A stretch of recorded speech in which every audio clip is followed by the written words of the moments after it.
Welcome, everyone. Thank you so much for joining us today. The webinar is now live, and if you don't see it, or maybe only hear my voice, please just refresh your screen. Feel free to say hello in the chat and let us know where you are in the world. I love to hear it, especially as often you're outside of the UK in much warmer climes. So I live vicariously through you all. So welcome, welcome, welcome. I'm Jenny Garrett, and welcome to another How a Coach Can Help session. A little bit about me. I've been coaching now for 20 years. I run a leadership consultancy, and we work across 3 areas: inclusive leadership, entrepreneurial leadership, and AI-ready leadership.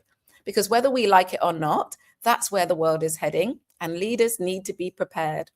I'm also the founder of the Diverse Executive Coach Directory, which is where our 4 brilliant guests come from today. I set it up to solve a problem I kept seeing. Organizations wanting to work with diverse coaches, but not knowing where to find them. So we created the directory to increase visibility for talented coaches from global majority and ethnically diverse backgrounds. My most recent book is Equality versus Equity, and it won an award recently also. It tackles issues of race in the workplace in a really practical way. And before I dive in, I want to say a huge thank you on behalf of Rocking Your Teens, the social enterprise we're supporting today. Every donation goes directly towards building resilience and raising aspirations in teenagers. And if you want to know more about that, head to rockingyourteens.com. My colleague Chania will put that link in the chat so you can find out more. Now, today's topic.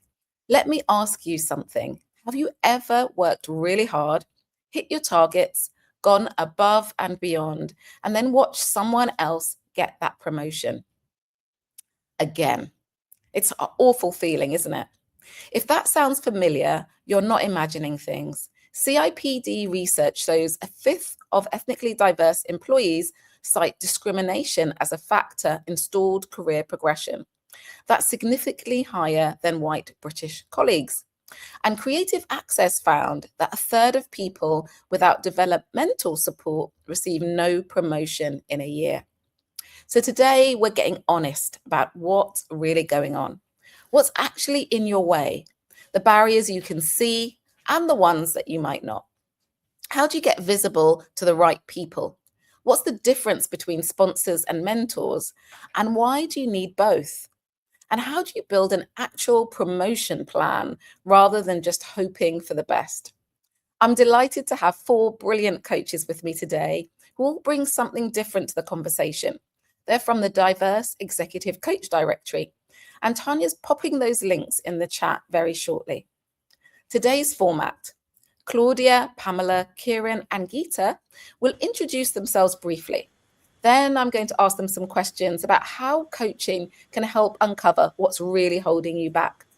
After that, we'll open it up to you for your questions. We'll be keeping an eye on that chat throughout. So do share your thoughts, your reflections, your resources, and your questions throughout. We'll be keeping an eye on them. So, right, let's meet our guests. First of all, Claudia, let's start with you. Oh, hi, everyone. I'm Claudia Crawley. I'm an executive coach, a career coach, an author, and the founder of Winning Pathways Coaching Limited. For 16 years, I've worked with ambitious women managers in social work, public sector, and voluntary sector organisations. The majority of them have been Black and Asian women. These are women who are talented, hardworking, and frankly, they're overdue a promotion. I'm the author of Ordinary Women Doing Extraordinary Things and also Undeterred, the Success Equation of Women of Black and Asian Heritage. And I'm a long-standing, committed anti-racist and gender equality activist. So my coaching doesn't just focus on the individual, it takes the system into account too. Because here's what I've learned in 16 years. When a competent woman from a global majority community isn't getting promoted, it's rarely about capability. It's about confidence that's actually been eroded, credibility that's been questioned, and structure that was never built with her in mind. And that's what today is really about, isn't it? It is. Gosh, already giving us mic drop moments, Claudia, and that was just your introduction. Who knows what's coming next from you? I can't wait to hear more. But before I do, I'd love to hear from Pamela. Over to you. Thank you, Jenny. Hello, everybody. It's really great to be here to speak on this topic. I am a corporate leadership and business coach. I specialize in helping my clients, guiding them through business and career transitions. So, this is stepping into leadership positions, launching or scaling their creative enterprise. I work with a number of professional women who are end of their corporate journey and now want to do something for themselves. So I help them in my 6-week program to start to identify what they want to do, to develop an action plan to put it into practice. I also help clients navigate career progression in the corporate and creative industries. Alongside my coaching practice, I still work as a corporate creative producer, a historian, and a published author of 2 nonfiction historical books, unearthing untold stories to bring them to life to diverse audiences. Thank you so much. I really feel, in the presence of greatness, just from the first 2 introductions, and how wonderful the diversity of what you're both doing and the difference that you're making in the world. So as you can see, those of you watching, participating, you are in for a treat. There's so much that these coaches have to offer. Kieran, I'd love to hear from you. Thanks, Jenny, and hello to everybody who's joining us today. It's really great to be with you. So my name's Kieran, and I am a career and leadership coach with a background in all things HR, people, and organisational culture. My career background is in central government and the wider public sector, where I worked my way up to being a senior civil servant. And as a coach, I work with diverse senior leaders who are looking to explore their identity and authenticity as leaders. So in my career, I know what it is to be the only brown woman in the room. And I think reflecting on my own journey of navigating who I should be versus who I am as a leader kind of informs some of that coaching that I do. I also work with career returners, so especially women who are navigating returning to senior careers while juggling family life. I am so incredibly passionate about retaining the potential of senior women returning from maternity leave or career breaks and helping organisations to tackle that motherhood penalty that we hear a lot about. And I'm really privileged to be part of this amazing coaching community that is the Diverse Executive Coach Directory. Oh, thank you so much. It's great to hear who you serve and the wealth of experience that you bring as well, Kieran. And last but definitely not least, Geeta, let's hear from you. Thank you, Jenny, and hello, everyone. Lovely to be here with you. I'm Geeta Ramachandran. I'm an executive and leadership coach. I am the founder of Powerfully Human Coaching and Consultancy, and the name could be a giveaway as to how what my thoughts and my beliefs are about working in this space. So I have a background in engineering, and I moved from technology to process to people, and I work with investors, CEOs, senior leaders, and leadership teams, and the wider organization, where we are looking at it through a transformation lens. I believe in working with the whole person or the whole system, where we're looking at not just the doing, but also the being, which I believe is a great way to look at what your true potential is and expand to reach it. So it's a pleasure to be here. I always enjoy working with our fellow coaches. And thank you, Jenny, for organizing this. And thank you for keeping us focused on being the best humans that we can be, especially in a world that seems to be quite technology powered right now. So thank you so much. Oh, how wonderful to have you all here. And also want to give a shout out to Donal, who is also listening today, and I'm sure will pose some thought-provoking questions as we go through the session. So hi, Donal. It's been a long time. Okay, I'm going to kick off with the first question. Claudia, you mentioned that you wrote a book called Undeterred about the success equation for women of Black and Asian heritage. You also lived this yourself as a former social worker, senior manager, and as a Black woman, navigating systems that weren't designed for you in mind. So when someone comes to you and says, I keep getting passed over for promotion and I don't know why, what do you think are the hidden barriers you typically help them uncover? The ones that they might not even realize are getting in the way? Yeah. Okay, thanks for that question, Jenny. And yes, I have lived this. So when a woman comes to me saying, I keep getting passed over and I don't know why, the first thing I say is, let's explore this, because that question deserves the real answer, doesn't it? And the fact that she doesn't know why is already part of the problem, because nobody has told her the truth. So here's what we do. We dig in together, and typically we find 3 layers of hidden barriers, usually operating at the same time. Layer 1 is an internal barrier, and it's the one most women never examine. It shows up as what we call the saboteurs, that relentless inner critic, whispering, sometimes shouting, you're not ready, you're not polished enough, you're not good enough. And these aren't random thoughts. The saboteurs are the negative self-talkers that generate stress, self-doubt, anxiety, and unhappiness. We've all got them. They sabotage performance, well-being, relationships, and they didn't come from nowhere.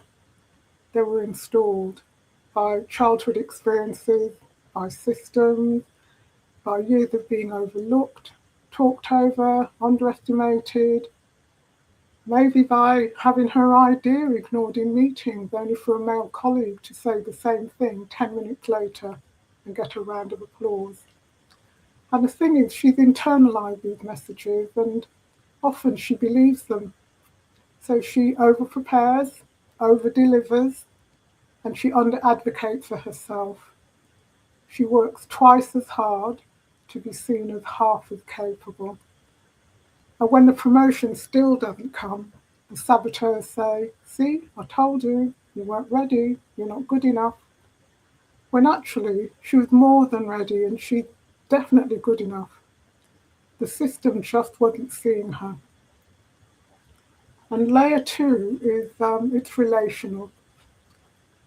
Our woman is doing genuinely brilliant work, but the right people don't know her name. She hadn't built the visibility or the strategic relationships, such as with a sponsor, that turn hard work into opportunity because nobody told her that was part of the job. And layer 3, one that not enough people are willing to name, is structural. It's the actual organisation itself, the unwritten rules, the gatekeepers, the culture with a very specific idea of what leadership looks like. And that idea is rarely a Black or Asian woman with a different style, a different perspective, and lived experience. And it shows up in things like shortlisting, where culture fit means sameness. In vague feedback like, she needs to work on her executive presence, with no explanation of what that actually means. It shows up in colleagues with less experience being fast-tracked while she's told to be patient. And sometimes it shows up as racism, sexism, or both. She's known it for years, but she's been gaslit into thinking she's imagining it. Now I'm going to share your story about Miss C, who's a Black social work manager. I'm looking forward to the story. Excuse me. But I just wanted to go back to what you said, these 3 areas: internal barriers, relational, and structural. Yeah. And I think that actually probably most people come to you with the internal, and so internalize the challenge that they're experiencing without thinking about the other aspects. Do you think that's the case? Often they come, what they know is that they lack confidence and they're not they're not making progress, and they know they might have imposter syndrome, and they know, obviously they know they lack confidence, but they're not in tune with what's going on in their head. That's the thing. Okay. So my coaching is about getting them to recognize that, to listen to what they're saying to themselves, and the negative feeling that they're getting as a result that's leading to them being stuck. Obviously, it's not just them, but they are part of it. And I guess the challenge is that if that voice has been there for a really long time, we don't realize it's in our head. We just think everyone's hearing the same thing. Yeah. Not until it's pointed out. Yeah. So you were going to share a story. Sorry, I interrupted you. I'd love to hear the story of someone's it's a very quick story about someone I worked with. I call her Ms. C. She's a Black social work manager, and she's very experienced, and she's deeply committed, and she has a lot of talent. And she's been passed over, one promotion after another. And her description of it was that it was like running a marathon in heels. She's working really hard, only to be overtaken at the finish line by colleagues with less experience and less impact. And when she came to coaching, she was reluctant to name what she was facing, but she knew it. So the first thing we did was name it. We named it as a double glazed glass ceiling reinforced by race and gender. And once we named it, something shifted. It stopped being about what was wrong with her, which is what her saboteurs were saying to her, and started being about what was actually going on around her. So what we did, we built her brand, and we got clear on her strengths, her values, her achievement, and the professional edge that actually set her apart. And then we worked on the internal barrier, the stuff that was going on in her head, the self-doubt, the second-guessing, the I'm not good enough. And once we did that, she began to see herself at the top table. She could visualize it, respected, influential, shaping social work for the better. Within a month of our coaching ending, she got promoted. And a year later, she was named National Social Work Leader of the Year. She's launched her own business since then, and she's become a nationally recognised anti-racist practice facilitator. And that's what happens when a woman stops asking, what's wrong with me? When she stops listening to the saboteurs and starts understanding the full picture. It's not just her, there's stuff going on around her that are holding her back.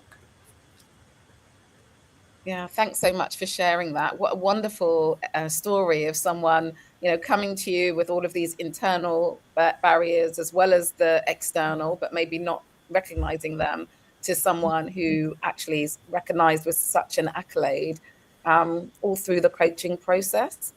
And someone recently asked me why I went into coaching and how it all happened. And at the heart of it was that power of coaching to transform lives. To transform perspectives and to help people reach their potential, which I think we all want them to do. So I think that's a really, you've really brought it to life for us. Do you want to say anything more about the internal self-doubt and the negative self-talk? Is there any more you want to share with us about, how do we get this, how do we balance that? That sense that actually, is it me or is it them? Is it my environment or is it something I should be doing? How do you get that balance right? Because you don't want to be someone who doesn't take any ownership, but neither do you want to take all the ownership when you shouldn't. Yeah. I mean, you talk about balancing it. That's an interesting question. It really depends on what's going on with that individual, And when we're facing the barriers within the organisation, we are usually contributing to it in some way. If we're just not moving, then there is something we're doing to hold ourselves back. Now, for example, why aren't you engaged a coach, for example? Or why aren't we asking questions of say, our line manager, who might not be encouraging us to move forward. So there's always something that we are doing within that, and getting in touch with that, first of all, in my opinion, it unlocks all the other things. It enables you to use your personal power to take the steps you need to take to deal with the external barriers. Yeah, I love that. Thank you so much. You've shared so much for us to think about. Immediately when you said the question, why aren't you engaging in a coach? Why you're not having the conversation with your manager? I thought about the vulnerability that sometimes people might feel in doing both of those things, opening up to a coach that they're not getting the promotion they want, their career's not going where they want to, especially if you've been that kind of person who's always, an A-star student and always an achiever. And then the psychological safety that might not be present with your manager, but there could be also so many other things. But knowing what it is and naming it does make a difference. So I really like the way you've been speaking about it, Claudia. Thank you so much. If your line manager, if you're vulnerable with your line manager, then it's where you go for support. Yes. Finding that support. Yeah, great point. Thank you. Thank you so much. We will come back to you, but I really want to go to Pamela now. So Pamela, you've had this incredible career spanning TV production, founding creative organizations like Black Oxford Untold Stories, and now coaching global majority women into leadership and executive roles. You've said something that really stuck with me, that talent isn't the issue, it's visibility, confidence, and opportunity. Can you unpack that a bit for us? When someone's doing great work, but it's not translating into promotion, what's usually going wrong with their visibility? And how does coaching help fix that? Okay, thank you, Jenny. Let me take a step backwards and put on my historian hat. So, as women, we have been conditioned not to talk about ourselves, not to brag, not to show off, not to put our head above the parapet. As Black women, that is 10 times worse. We've been conditioned just to do the job, just get the work done. That's what we've been conditioned to do, and that is what we do. So we are working in an organization and we're doing the work, and we're thinking we're doing great work. It should be recognized, it should be rewarded. But the issue is, if the senior managers, the decision makers do not know about what you're doing, the value and the impact, you become invisible. So let me share a tool I use with my clients, and I call this the dishwasher tool. It's a story. Let me tell you the story of Merlene, Jan, and the dishwasher. Monday morning, Merlene came into work and she said, "Hey guys, I bought a dishwasher." A couple of months later, Jan came into the office. She said, "Hey guys, I bought a dishwasher." The next day, she said, "Oh, my dishwasher has a 12-place setting. It's fantastic. When the setting gets the glasses shiny like new." The next day, she said, "Oh, my dishwasher has an eco-friendly setting, saves power, very on-trend, eco-friendly." A couple of days later, she said, "My dishwasher, we discovered it has a heated drawer, very convenient, keeps the plates warm, fantastic." The next day she said, "Oh golly, my dishwasher, it saves time and energy and money, fantastic value for money." A month later, Merlene was coming back from lunch and she ran into the doorman. "Hey Merlene, how you doing? How's the kids? How's the family?" He said, "You work with Jan, don't you?" She said, "Yeah, that's right." "Did you know she bought a new dishwasher? It has a 12-place setting. One's eco-friendly. It uses this wonderful liquid to get the glasses clean as a heated tray." When Merlene relayed the story to me, she said, "My dishwasher is a better model. It's more expensive. It's got better features." "Ah," I said, "you just said, I bought a dishwasher." Jan, sold the dishwasher. She told you about it consistently. She told you about the impact. She told you about the values. So she made sure everyone in the organization knew about that dishwasher. It trickled down and it could also rise up. So visibility is about articulating your value and your impact. So I had a client who I was working with, similar situation to Merlin, doing good work for an art organization, but never spoke up in the meetings, just did the work. They hired a new member of staff. She came in, more proactive, was speaking up in the meetings, to the point she was taking my client's work and attributing it to herself. When she came to me, we worked on what I call the dishwasher approach. How she can show up consistently, speak about her work, the impact, the value it's making to the organization. So with coaching, it's about translating activity into impact.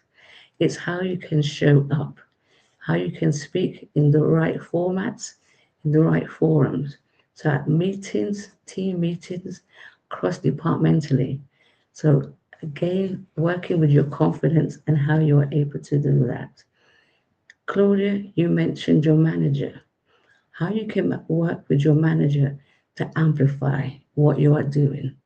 So if they know of your work, the value you're bringing to that organization, they are then able to amplify you. Or other colleagues can mention your name when you're not in the room. So they know what you are doing and they're able to communicate that. So with the client, we work through that approach. A couple of months later, she was speaking in meetings to the point she was actually awarded a prestigious award for the project. Now, she went from a very quiet young Asian woman to this really dynamic powerhouse. Another client I had, she was a visual artist, again, hated being visible. And a couple of weeks ago, she made the Sky Landscape Artist of the Year. And this was a person who did not like to show up, did not like to speak, was very uncomfortable. But once you learn the language of impact, and as coaching, we work through how you can, as I like to call it, show up and stand out. Pamela, I'm hearing you, and I love this. I love what you're sharing. I particularly like this dishwasher story. It's going to stay with me forever. And your story telling skills are beautiful. They're so wonderful. So I really did visualize that, and I really saw what was happening there. It was really clear. But I also know there are lots of people who are so uncomfortable with this idea of self-promotion. They worry about coming across arrogant or inauthentic, or maybe even think, why should I have to change? Why don't people just see the great work I do? Why do I have to work at becoming more visible, selling my dishwasher to them? Why don't they just see that the dishwasher's here and it's amazing? How do you get those people to move past that? Because I imagine there's some resistance. Absolutely. I hear this all the time. I'm not comfortable. I don't want to do that. Please don't make me do that. In coaching, it's not about making you do anything. As professional coaches, we don't make you do anything. It's about you getting to that point yourself. And what I found with the dishwasher story, people then, it's like a detachment. You're talking about yourself, but you're not talking about yourself. So simple test. When you go back today to the office, listen to how people start to speak. And you're going to smile and you're going to say, they're selling that dishwasher. So you start then thinking about yourself as opposed to self, but service. So promoting what you're doing, the value you're bringing, the impact you're having is about the benefits to the organization. Therefore, it then becomes that promotion. You're not bragging or telling people, you're sharing the benefits of the work that you are doing. So that's a way, in terms of being authentic, how you are able to do that. Another point I hear from my clients is, and again, this goes back to a historical perspective, I didn't like to say, but when you ask about what is it you do, what is the work you've done, what are some of your successes? And I'm amazed they come out with amazing work, but don't mention it. So it's thinking about selling that dishwasher. It's not about self, it's about service. What's the impact it's having on the organization? When you think of it and reframe it in that way, it then becomes authentic in terms of what you're providing and what you're delivering in terms of value for money and return on investment. Thank you. That really resonates with me, actually. I, many years ago, was terrified of public speaking, and I got some coaching. And I remember my coach saying, it's not about you. It's about the audience. You know, it's about the message you are trying to give the audience. And, you know, if you can reach at least one person in that audience with your message, how will you feel?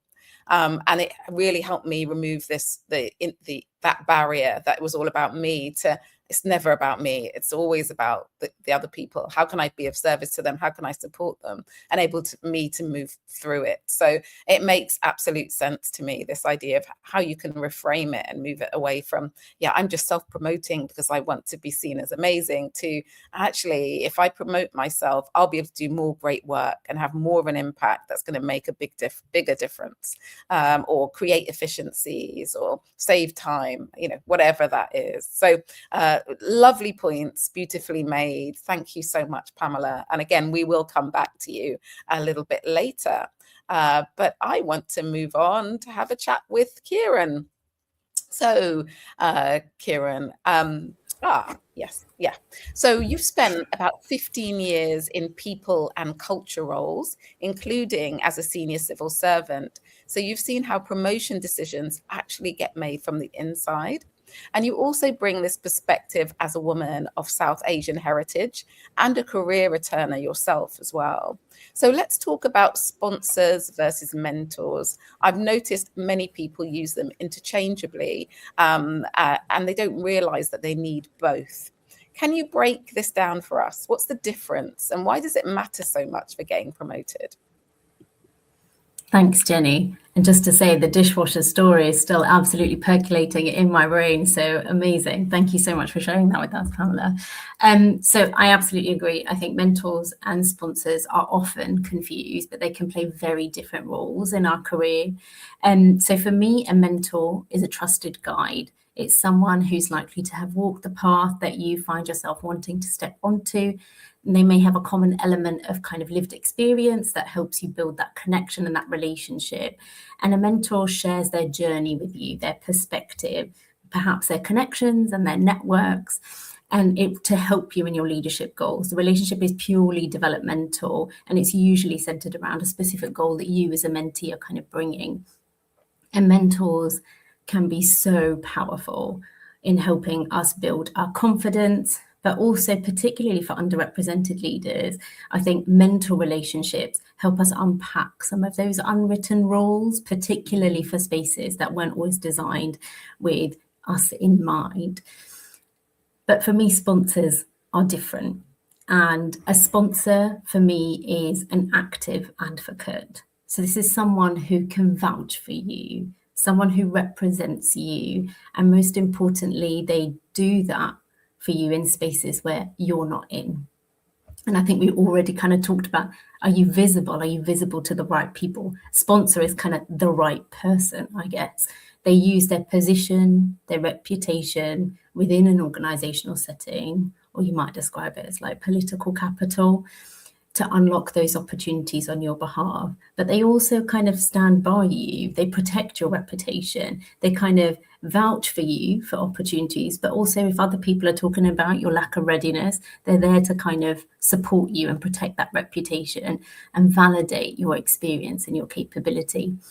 And I think it's this active element of sponsorship that makes this relationship of a sponsor really important in promotions, particularly for underrepresented leaders and especially for accessing senior positions where we know trust, capability, and kind of who you know matters so much in those kind of senior roles. But I think through coaching and just through my experience in kind of people roles, I think this is often where you notice the biggest gap. I think sponsorship for me has traditionally happened organically. It's usually through social settings. These are those kind of informal networks, social spaces, or shared connections. So those on the call might be thinking about the golf club. They might be thinking about kind of shared schooling backgrounds, or maybe kind of university alumni. And I think if you're not already part of those spaces, you need to cultivate sponsorship more intentionally. You need to seek out sponsorship because you're not already in the spaces where that might happen. And as diverse leaders, we often have a lot of mentors, but we don't seek out sponsors.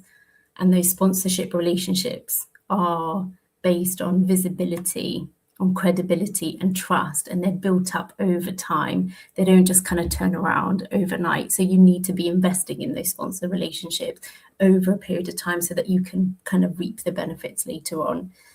And I think one of those other nuances and differences, which might also be one of the reasons why diverse leaders find themselves seeking mentors more than sponsors, is that a sponsor is probably less likely to be a senior leader who shares your background and your experience, for the very reason that they sit in those spaces and those rooms and those meetings that you're not able to access.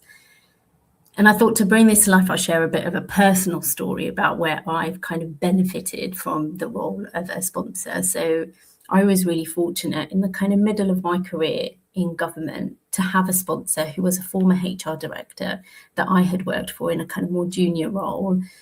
We really enjoyed working together and we kept in touch, and I was really intentional about that. You know, when you know it has a really good working relationship, I want to keep this relationship and connect with them. And over time, we built a really high level of trust, and I knew that she saw my potential, but she also understood my ambition. And so when I was looking for kind of senior manager roles, she would share opportunities with me, but also she would use her network to make sure my name was being talked about in those kind of HR director circles, those senior leader circles. So I had a name and I had a visibility in spaces that I was not privy to. Now, I still had to do the applications and the interviews and get through the process, but I have absolutely no doubt that the visibility that her vouching for me, my strengths, helped open doors.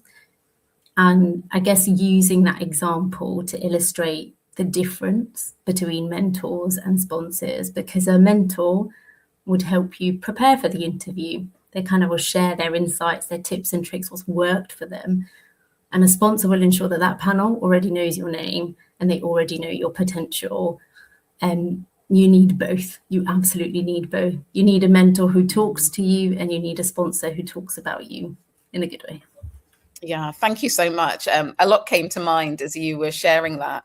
One is a bit of research that I came across a few years ago, which said 69% of Black women have never had an informal interaction with a senior leader.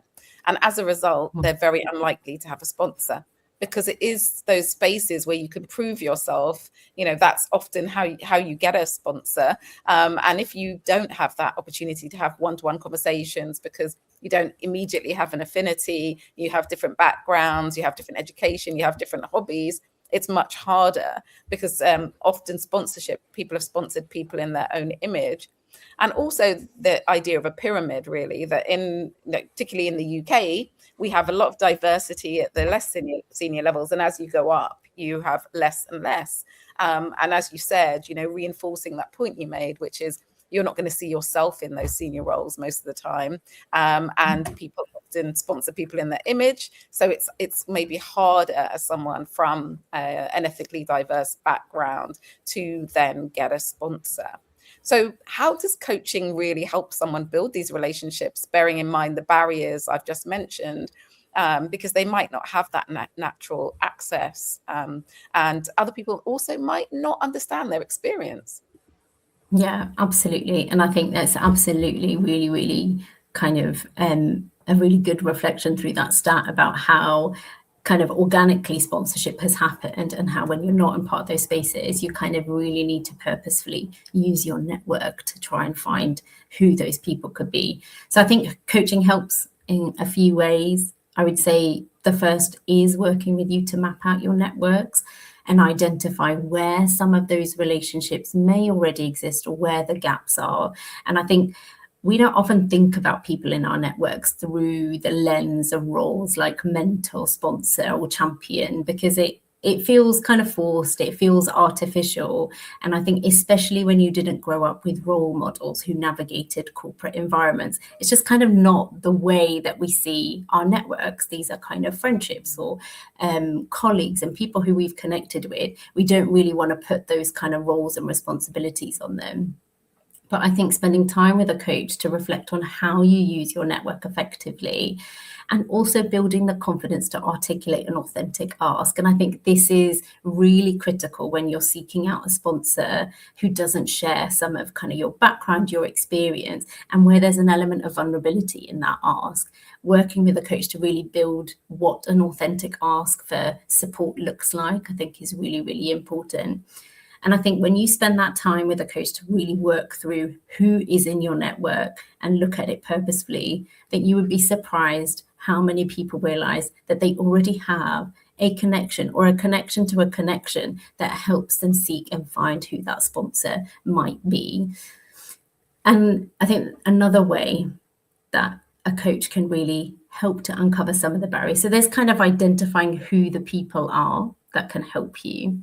But I think there's also the barriers that you don't even realize are holding you back. And I think if anybody on this call is listening to this and thinking, I've been on a webinar like this before, I've heard about sponsors and mentors, but I've still struggled to be able to find one, I would just invite you to reflect on how you respond or react to the idea of explicitly asking someone for help in your career. Because if it's not a comfortable feeling, you're not alone. There's many of us who will have felt that kind of feeling of discomfort to ask for help. And I think it's really important to understand those internal narratives that so many of us hold, you know, whether it's we've been told that we've got to work twice as hard to get where we want to, whether we've been told to kind of put your head down, keep your head down, work hard, or whether it's kind of hard work speaks for itself. You don't need to boast about it. You do not need to shout about it. It will kind of show up for itself. And I think with those narratives, asking for help is not what we were taught to do. It can feel uncomfortable and it can feel hugely vulnerable. And so I think a coach can really help you unpack what's going on with those narratives, honoring kind of why we hold them, what they might have served, but also recognizing how they're holding you back and starting to get comfortable asking for support, because actually that's the way it's done. Absolutely. And it's not cheating. Asking is not cheating, because I've definitely heard people say that. Yeah, thank you so much for sharing that. It was really comprehensive, and I hope people are feeling empowered to have a sponsor or mentor, and both of them now. Geeta, you've been waiting so patiently. I want to come to you now. You specialize in transformation coaching, helping people let go of limiting beliefs and see new possibilities. You've won awards for organizational transformation, so you understand both the individual and systemic side of this. When someone's been passed over for promotion repeatedly, what are the limiting beliefs you typically uncover? And how does coaching help someone shift from those beliefs so they can finally get to move forward? Thank you, Jenny. Firstly, wanted to mention being passed over is information. Being passed over repeatedly is a story. And often, leaders or individuals have been living inside that story for some time before they come into coaching. And a belief is formed when you are in a when we, being human, all of us, are in a vulnerable place, and either a person, an important person in our lives, an event or an environment or a system, something happens and we are in that vulnerable place, and that belief forms. And once that belief forms, it's like wearing a pair of goggles, red, green, blue, And over time, we forget we're wearing them. And then suddenly one day we wake up, why is the whole world looking red? Forgetting that it is just a pair of goggles and I can take it off. And that is exactly what happens in that safe space that we have in a coaching session, where we articulate our thoughts. And this is where the storytelling begins. Often when I work with leaders who make this comment, I have been passed over repeatedly and they're frustrated and they feel discouraged. And then you ask them for those stories and they start narrating them. They have many. It could start from childhood. My mom said this, and hence, that is what it was. Or something happened when they were studying or amongst friends, or a team member made a remark, or something happened in their environment which gave them that belief. And you listen to all those stories. There is this concept called shifting stories, which I absolutely love. A person called Andrew Scott expanded on them, and I love the structure he has for it. Because this belief is so close to them, they're living inside the story. One of the first things that helps to do within coaching is to help them loosen the grip on that story. It's like holding on to that balloon so tightly. Just loosen it just a little. And then, after listening to all of those stories, ask them to name the story.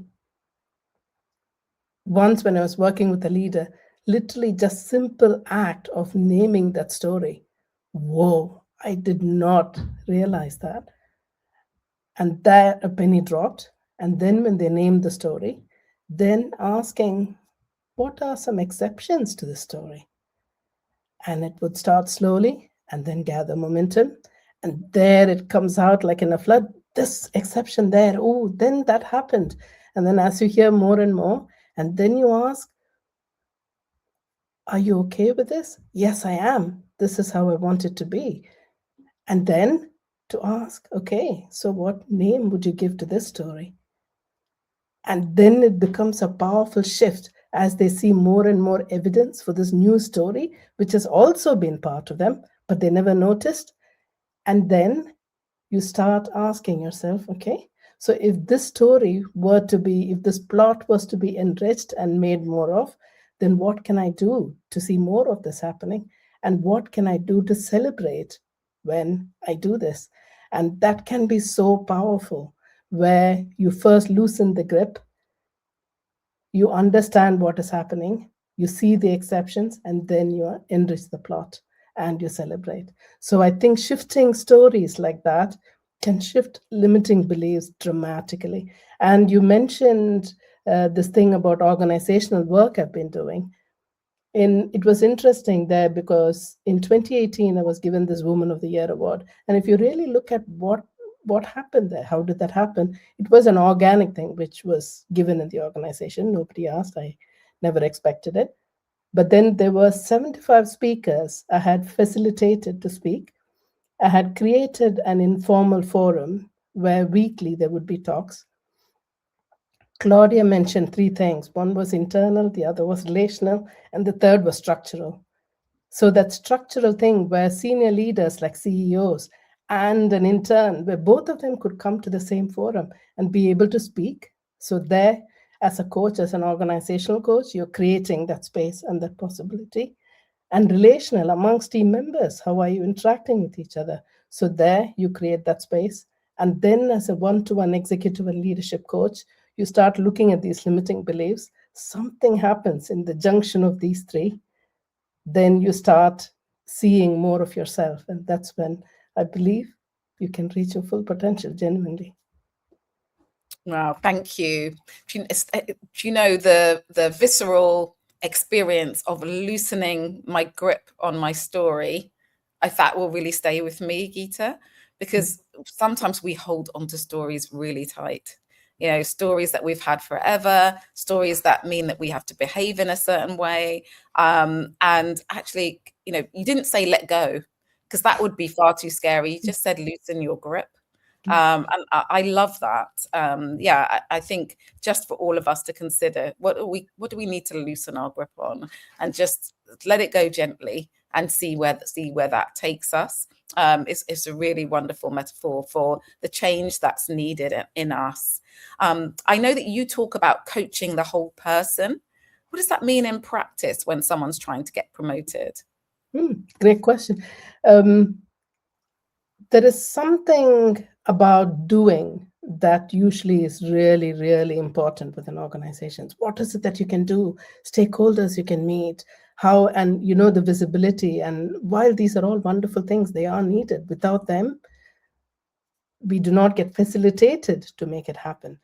But often when I see leaders who are feeling frustrated about not being promoted, for example, it's not about their skills, but it's something that's underlying beneath those skills. And when I say whole person, I mean it's not just the things you do, but there is something beyond doing, and which is your being. And one leader asked me, Geeta, what do you mean by being? I understand doing, but I don't get being. What does that mean? And I said to him, what do you do when you enter a room when nobody is speaking as a human being? Can you sense the temperature in the room? Can you sense whether someone is happy, whether they're angry, whether they're upset? I said, yes, I can. You just demonstrated being. And when we are willing to allow both the being and the doing into the room, something happens, because they both have to work together. Doing without being or being without doing, it doesn't work. Amazing. Thank you so much. The time's gone so quickly today. I think your responses have been so thorough and so intriguing for me. And what they've also done is really shown you up as coaches. They've shown your different styles, your different approaches, your different thought processes. Every coach has a signature style, and your signatures have come through. So if anyone does have a question, please do share it in the chat. And also any reflections that are coming up as a result of listening to these amazing coaches. But I think this is likely to be our final question. And if you can keep your answers quite brief, that would be good, to sort of 90 seconds. That would be really helpful. So I'm going to ask you all this question and go around quickly. If someone's watching this today and thinking, right, I'm done waiting and hoping, I want an actual plan to get promoted, what's the first thing they should do? Not the whole plan, but the very first step. What should they do this week? And I'll start where I began. Claudia, what do you think? What should they do? Right. I think what I'd say that they need to get honest with themselves about what's actually going on. And Geeta just talked about stories. So this is not about the story that they've been telling themselves when they're not ready, or they're not good enough, or the timing's not right, or maybe I'll do it next year. This is the real story. Because in my experience, most women already know deep down whether the barrier is internal, whether it's relational, or whether the organisation is the problem. They know. They just haven't had the space to actually say out loud without someone trying to fix it, minimise it, or make them feel they're being difficult for naming it. So what I would say that this week, find the space to really be honest with yourself. It could be journaling. You might want to talk to a trusted friend or colleague. Might book a discovery call with a coach. But just sit with these 3 questions I'm going to suggest. The first one is, what do I actually want? And why have I been putting it off? The second one is, who in this organisation knows my name, my value, my ambition? And are they in a position to open doors for me? And the third one is this organisation one that will ever see me clearly? Or am I waiting for a bus that's not going to stop for me? So those 3 questions will tell you more about your next step than any career developmental framework I could give to you. Thank you so much, Claudia. We'll go to you, Pamela. Again, keeping to 90 seconds would be great. Okay, first thing I would say is start selling your dishwasher. Get used to it, get into the rhythm of saying it vocalizing it. I remember it's not self-promotion, it's value transaction. Second thing I always say, when you go back to the office this afternoon, either your manager or trusted colleague, ask them, what 3 words do you see me as a professional? I don't want kind or nice. As a professional, what 3 words come to mind? Then I want you to ask the promotion or the job I'm going to, what 3 words would I need to be or reflect? So you're cultivating your professional brand that when they think of, we need a high stake strategic decision maker, they think of you. The third thing I will call dripping tap. Imagine a tap is dripping, small drips going down the sink. Put a basin underneath it. It collects those small drips and that accumulates. That's your work. We don't recognize it or we don't actually document it. So I would like to document your work weekly or monthly, and you soon see how those small drips add up. So if your manager comes to you to say, I hear you're applying for promotion, tell me why. You've got a record of your achievement, your value, your impact, and you're not caught off guard. So those are 3 things I would do. Amazing. Thank you so much. Kieran?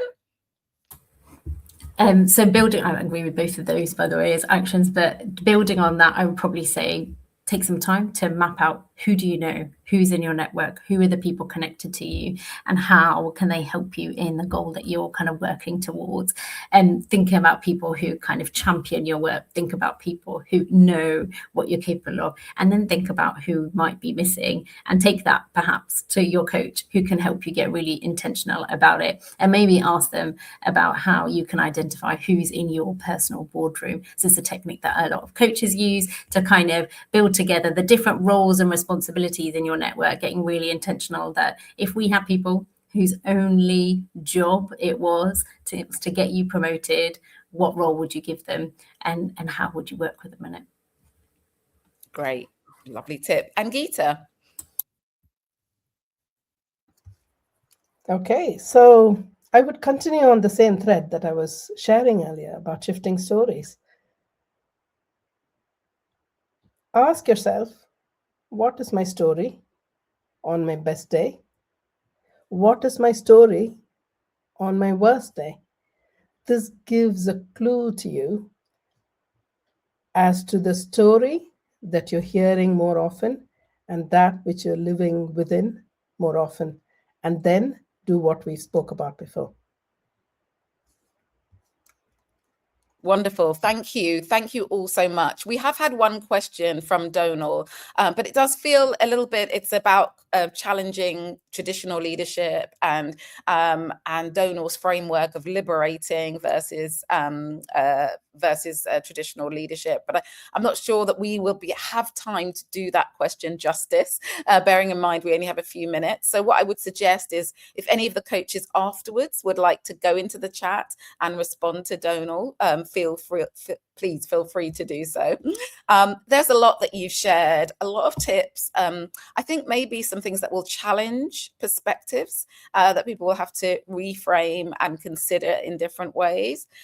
From the dishwasher analogy and selling ourselves to letting go, loosening our grip on our story, to seeking out sponsors and mentors, and also just actually moving beyond thinking about it as one thing, thinking about it as my internal problem, to recognizing it's relational and it's also structural, and that there are multiple layers to this story around whether we get promoted or not.